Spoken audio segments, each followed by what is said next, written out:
Me and two friends are camping out in the bush, Steve and Jabari. We're about 5 minutes deep into this quiet forest, mostly made up of bur oak and trembling aspen trees.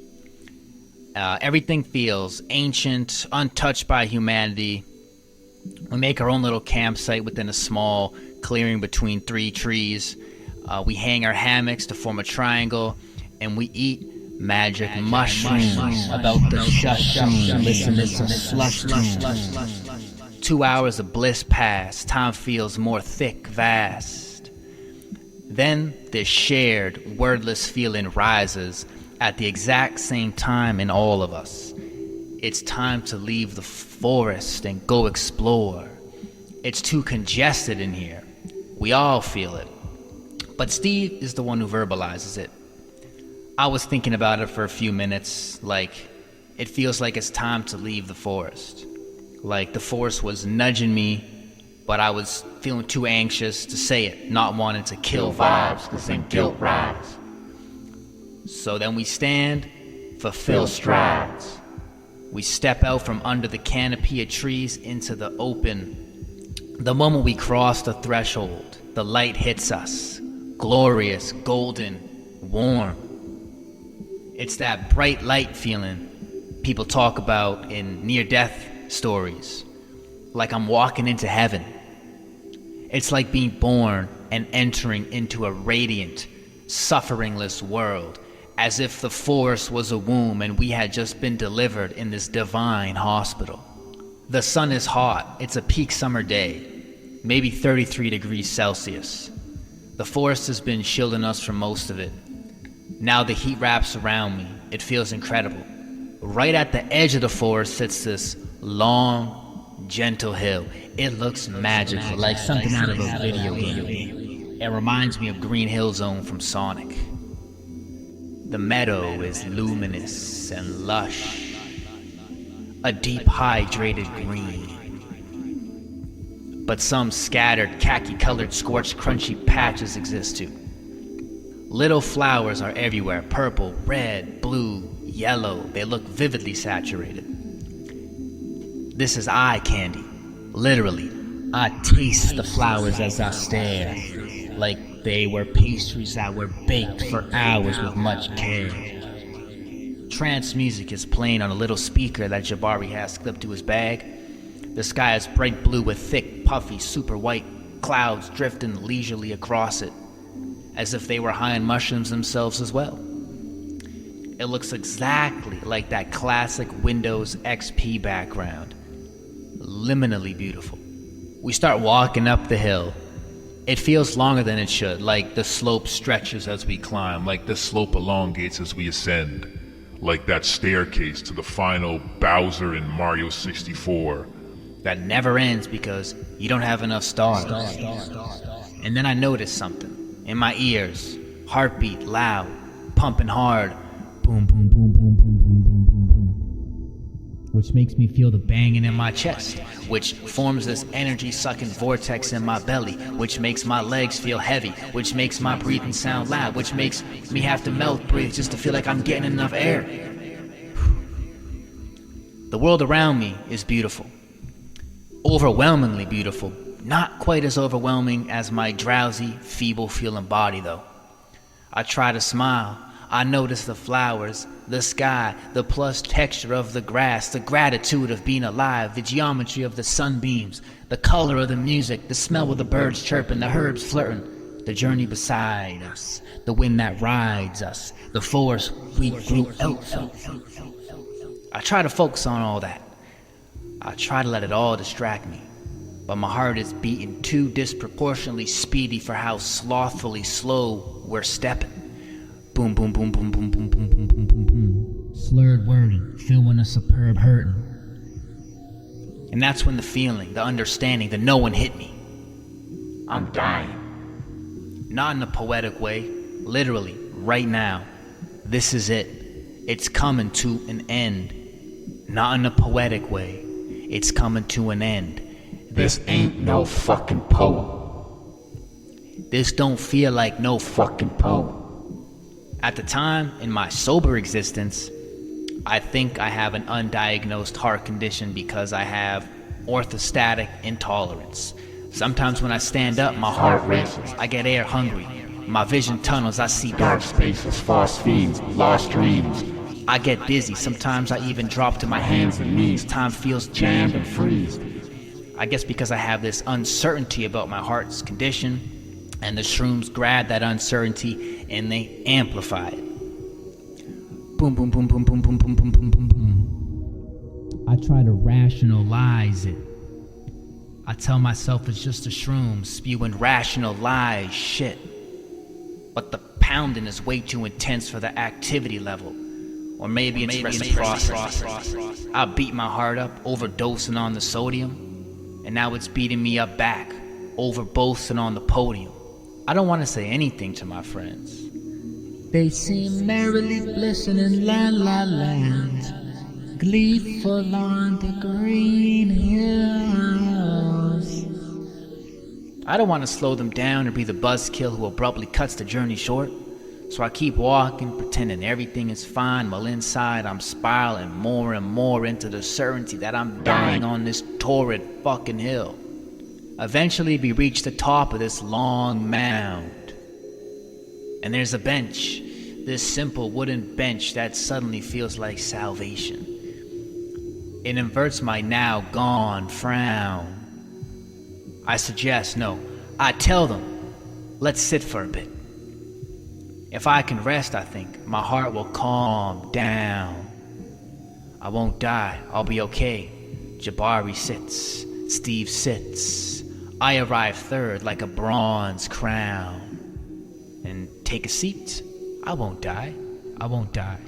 I won't die. I will not. We lounge and talk on the bench for like 15 minutes. But eager Jabari wants to keep going further. I convince him, tell him we need to head back. At this point, it's not fully because of the death feeling, but also because of some other strange ontological glitches that are creeping into my psyche. And I feel like our campsite, our home, is the only place where I can feel safe right now. It's my only chance of surviving. The only place I feel safe. My chance of surviving. Safe. Surviving. As we start walking back toward camp, a new sensation hits me. Thirst. Intense. I realize I forgot to bring a water bottle on this hill walk. Dumb me, I think. My sluggishness gets heavier, thicker. My whole body is sinking into death. But my brain switches stories. I'm dying of dehydration. We need to get back. I need water. I need to drink to live. The water that's waiting to be drunk. Laughing at me. After slogging back through the panting desert we came from, we make it back. The campsite looks familiar the moment we step back into it. This wave of relief washes over me. We're home again, back in the womb, back where it's safe. The canopy above us dims the sunlight.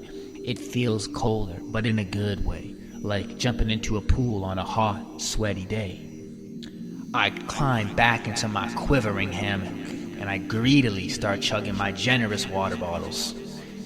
The water's just ambient temperature, but it feels heavenly.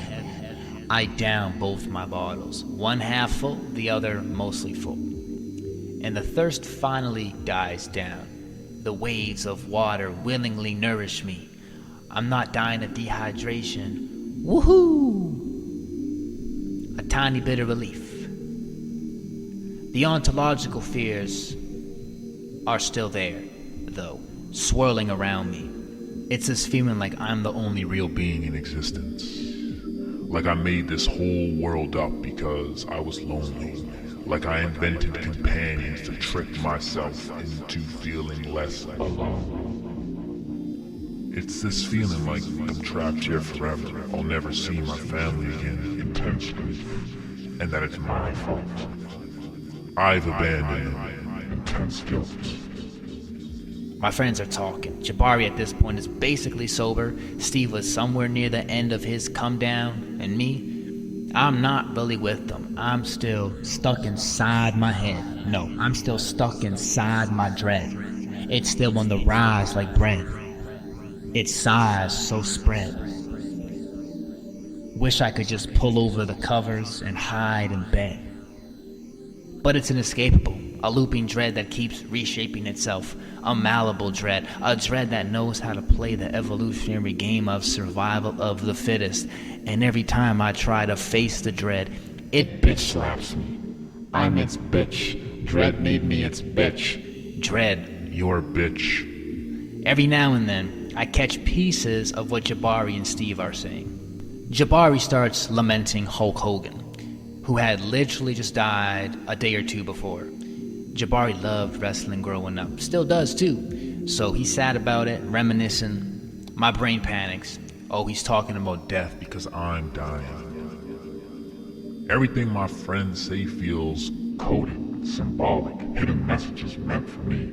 their voices and bodies feel like vessels that exist only to deliver the news to me that I'm dying. It feels like a glitch in reality. Boom, boom, boom, boom, boom, boom, boom, boom. I notice that my heart is still pounding, and immediately my brain snaps back into the fear that I'm dying of a heart attack. Fuck. I try to calm myself down by deluding myself. I look at Jabari and I tell him, "Death is beautiful, man. No need to be sad." And Jabari looks at me and goes, "What do you mean?" With that tilted head, eyebrow pinched, come again expression. And inside I'm like, fuck, I don't know, dude. I'm just trying to make myself feel better because I think I'm dying right now. I'm trying to accept it. I'm trying to welcome it. I'm trying to kill my panic. And then I feel guilty, like, fuck, I shouldn't have said that. He's on shrooms. He's going to be sensitive. Hope I didn't offend him. Hope I didn't send him into a spiral. No. No. Forgive me. I fucked up. Sorry. No. Then my heart interrupts me, pulls out a gun. Give me all your fucking attention. By the way, I didn't know that Jabari was already sober at this point. He never mentioned he was sober, or maybe he did, but I didn't hear it while I was spiraling. They keep talking about Hulk Hogan's death, and eventually I interrupt their conversation. Hey, can we not talk about death right now, please?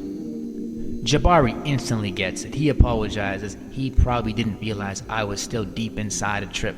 I guess all he wanted to do was get nostalgic about a childhood icon of his. They switch topics, keep chatting about miscellaneous things, and I'm still flipping out on the inside, still thinking I'm dying of a heart attack, still trying to accept it, still trying to come to terms with it, still... Then Jabari starts talking about snakes, poisonous snakes in the country he was born in on the opposite hemisphere, poisonous snakes. Poison. Instantly my brain decides it's another message meant for me. I think, okay, I've been bitten by a snake. I'm dying from a snake bite. No. I'm dying from snake venom flowing through my stress veins like white water. Venom to all my muscles, venom to all my organs, venom to my brain, venom for you, for him, for her, venom for all. Viva la fucking venom. Fuck. Now I realize that my heart is pounding because of the snake venom. I've heard that tachycardia happens with snake bites. Yeah, that explains it, okay. I suddenly feel purple. Not that I look purple, but the sensation of purple. I imagine like the purple bruised skin around a snake bite. Panic starts rising, but I'm trying so hard to keep myself composed on the outside. Inside, I feel like I have a chance to survive if I can just figure out how. So, I interrupt their conversation urgently, beyond desperately. I look at Jabari again. How do they save themselves if they've been bitten? What does someone do if they've been bitten? Can someone survive if they've been bitten? Bitten. And he just shrugs and says, I don't know. Why? Damn, fuck. That's it then. I'm dying from snake venom and there's Nothing I could do. I take a massive breath. I say nothing. I don't tell them I think I'm dying from a snake bite. No, snake venom. So I'm tripping out about this for who knows how long. Then Jabari wants to cook. He brought this little camping stove and one of those bagged camping meals you pour hot water into to rehydrate. I always make fun of those things. I wish I could make fun of those things right now. The snake that bit me is hissing. The venom is hissing through my veins. Oh, the stove is hissing. He's having trouble starting it. He's laughing though, like the way you laugh to cope when something isn't going as expected. It's the first time he's used it. His laugh feels ominous, like a message meant for me, coded, symbolic. In my reckless mind, in my mind, he's being reckless. He's hanging something from strings on a tree, and the stove is swinging like fucking Tarzan, wobbling or something. My brain shifts again. I'm thinking, fuck, I'm down in a forest fire. I'm burning alive right now. And my brain is just replaying the sequence to me, super slow. I tell him to stop. Just leave it, Jabari. He can eat cold food. This is dangerous. I feel like Jabari is ignoring my pleas, and that is a part of the message that the universe is telling me. Coded, symbolic, messages meant for me. Their bodies, vessels. It's like the universe is saying, there's nothing you can do to prevent your death right now. We're trying lovely, lightly, gently, softly, delicately, tenderly, kindly, quietly to let you know you're dying.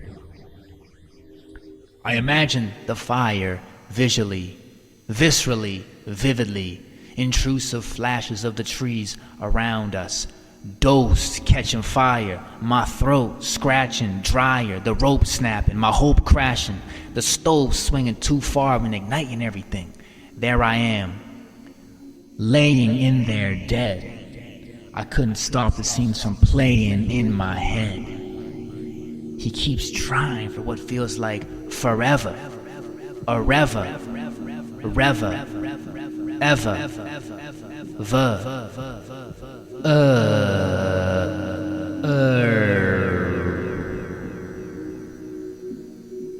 Though realistically it's probably 10 minutes. And the longer he tries, the more dread builds in me. I'm so zonked, I'm so sluggish, I can't move.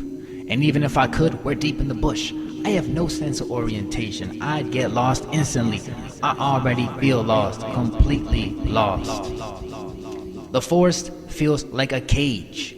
I'm in a cage. And the trees, and the remoteness, and the repeating patterns are the metal bars. And there's no key. I still didn't know Jabari was sober. I thought he was still as high as me, messing around with fire, experimenting with new ways to light a stove while tripping. I'd laugh if I wasn't fucking dying. He never mentioned he was sober, or maybe he did, but I didn't hear it while I was spiraling. This lasts for a long time, subjectively. Then, finally, after a couple eternities, it feels like, I feel the first sign I am coming down. The first calm wave. Finally, I was on a wave where I didn't feel like I was dying, and I felt ontologically grounded. And it all came back, the dread, the ontological confusion. But by that point, I was pretty confident, like, okay, I'm not dying. I know this wave will pass. It cycles in and out maybe 4 times, then I am fully back. Eventually, no more waves, and I wave in the hammock and wave goodbye to the trip.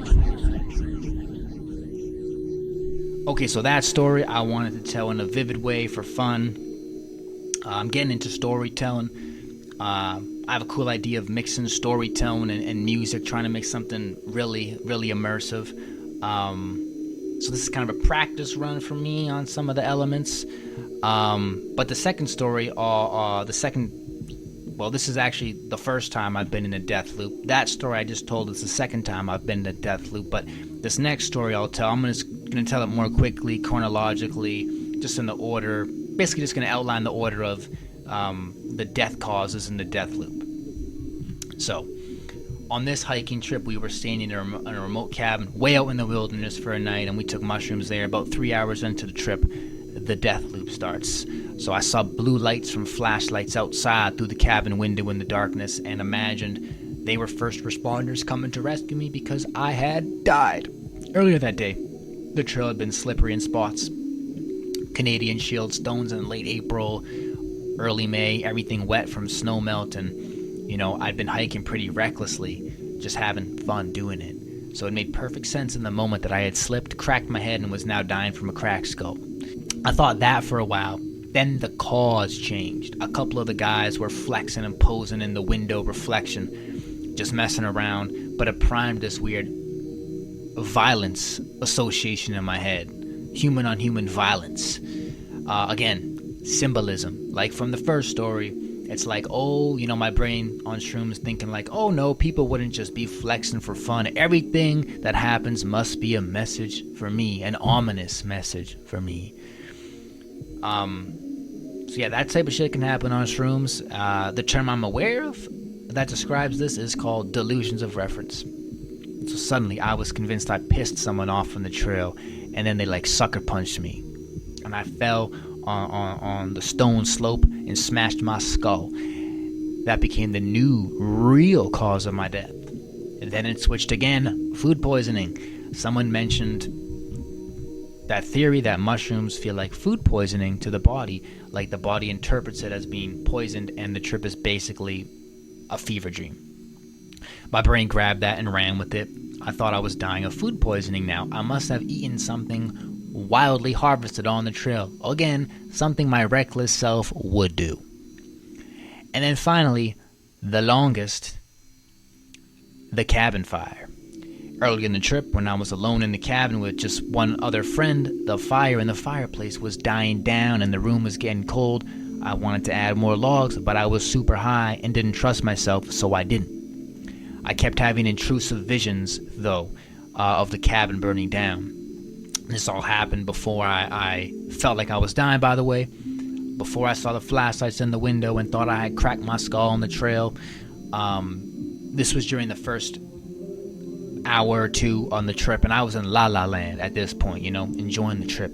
Anyway, eventually when the guys come back inside, someone adds more fire to the fireplace.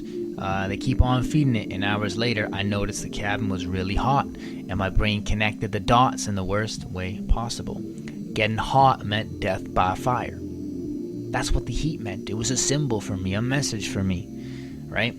And I remembered my earlier visions of me trying to add wood to the fireplace and doing it sloppily, and a flaming log rolling out, and the whole cabin going up in flames with me and someone else sleeping trapped inside. And we die. That became the final terrifying version of how I was dying.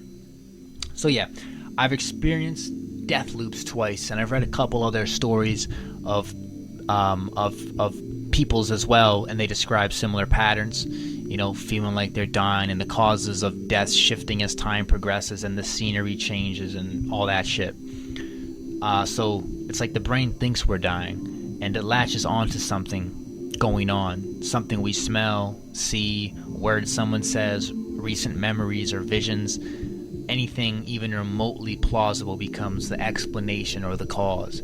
So I don't know. I think it's helpful to point out this phenomenon, or I'm hoping it's helpful to point out this phenomenon, because perhaps it can ground you, me, us when we notice it, when we feel like we're dying, and then there's a cause, we notice the cause. But then the cause shifts, and at that moment, perhaps we can identify it as a death loop. Like I said, perhaps it will ground us. I'm not sure. I haven't had a death loop since I've typecasted this type of experience, But I can make something up right now, right? Like imagine I'm tripping on mushrooms and get into a death loop, right? So I'm walking outside. I'm by a train track. I notice the train track. Then I conclude a train must have ran me over and killed me. Then I keep walking.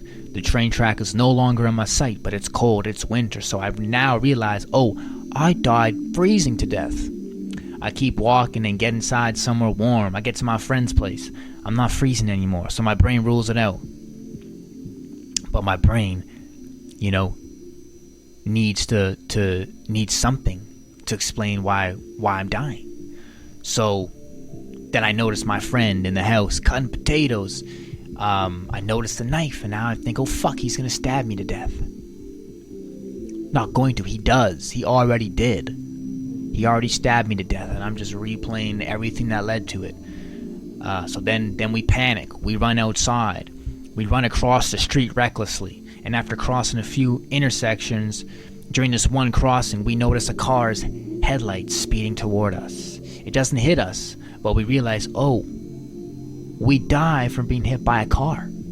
That makes sense. And this could go on forever. Once one explanation loses its plausibility, or another one sufficiently more plausible appears, our mind shifts the explanation. Anyway, well, that's my experience.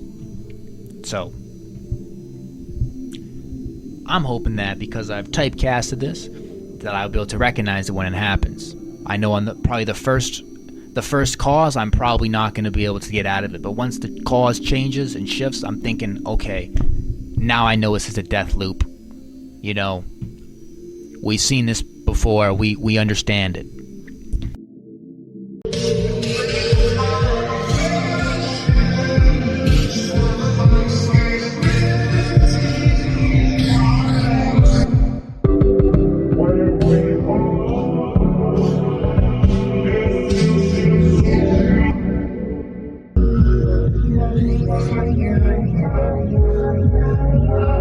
I'm just sharing a couple songs from one of my albums.